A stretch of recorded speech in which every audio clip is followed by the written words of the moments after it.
everyone, this is Vincent Chan from portder.net. As you guys may know, we already published the review for the Redmi Note 9S, but in case you don't feel like reading, here is a video about it, and let's go.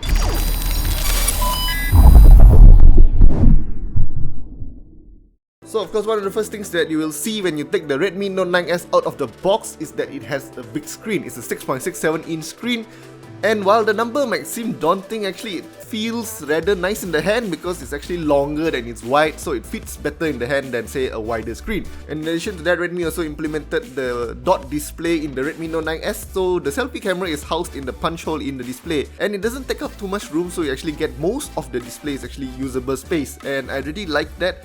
And to me, the Redmi Note 9X actually gives an incredible experience when it comes to gaming because there's just plenty of room to move around, plenty of room for you to touch, and of course, the visuals look great. The display here is pretty good. I would say it's a decent IPS panel, and on top of that, there's TUV Raylan certification, so there's less blue light to damage your eyes. So I mentioned that the 6.67 inch display is actually easier to hold than the number implies, and I believe that is partly because of the back here, which is beautifully curved, and the finishing here is probably one of the more prettier ones I've seen on mid-range devices launched recently. The finish comprises of a micron level texture design that Redmi claims takes 20 steps to produce. Aside from the design, both the front and back of the Redmi Note 9S is actually made of Gorilla Glass 5, so it's a bit more scratch resistant than your regular mid-range phones, and I do really like that. And of course, on the back of the Redmi Note 9S here, you also can see the 4 cameras. It comprises of a 48 megapixel main camera, 8 megapixel ultra wide camera, a 5 megapixel macro camera, and a 2 megapixel depth sensor. Now I believe the macro camera is probably the biggest highlight of this phone because it actually features autofocus and also a higher resolution than most of the competition. Once we get past that, the 48 megapixel is probably a little bit underwhelming because I believe I have extremely high expectations coming from the Redmi Note 8 Pro, which took absolutely amazing sharp images, but this one is a little bit not so interesting. But still, it takes pretty good images in good lighting. And in good lighting, the ultra-wide angle camera also does a pretty good job, although not the best, but it's okay. However, in poorer lighting conditions, both the ultra-wide angle camera and the main 48 megapixel camera do not really do that well. The night mode barely manages to salvage the 48 megapixel camera, but the night mode isn't even available on the ultra-wide angle camera, so yeah.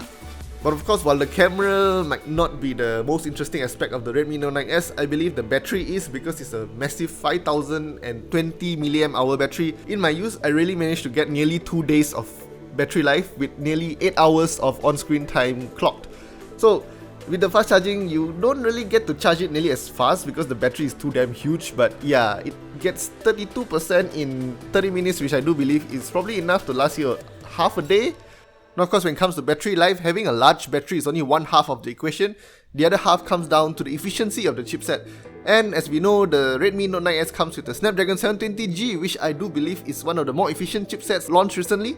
And the best part is, on top of that efficiency, there's also quite a lot of performance. For some reason, the Snapdragon 720G is actually faster than the Snapdragon 730 and Snapdragon 730G chipsets, while also giving a good competition to the Helio G90T, which was in the Redmi Note 8 Pro.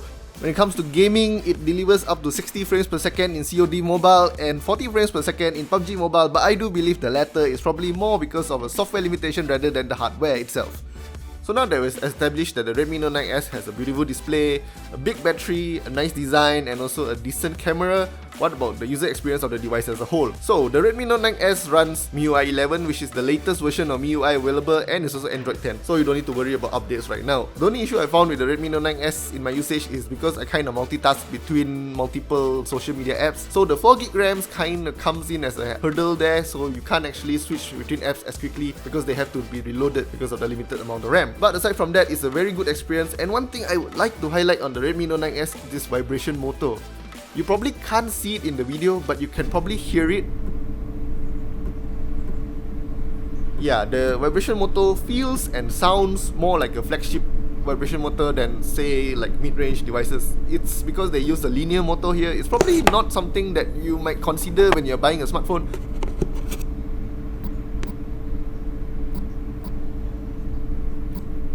But when you feel it, it definitely gives you a different experience coming from other mid-range smartphones.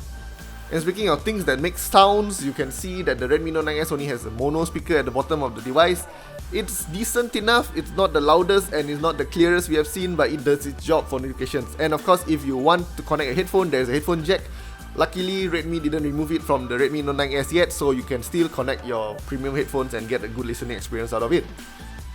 And I think the last thing I want to highlight about the Redmi Note 9S is the IR blaster. So if you never owned a smartphone with an IR blaster, you owe it to yourself to try the Redmi Note 9S. So I think by now you realize that I kind of like the Redmi Note 9S, and the cherry on top is that it only costs RM799.